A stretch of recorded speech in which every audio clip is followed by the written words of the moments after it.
ప్రతిగాధలో రాక్షసుడే హింసలు పెడతాడు, అణచగనే పుడతాడు రాజే ఒకడు.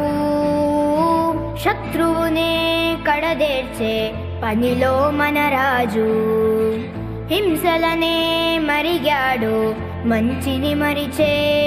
ఆ నీచుడి అంతు చూసా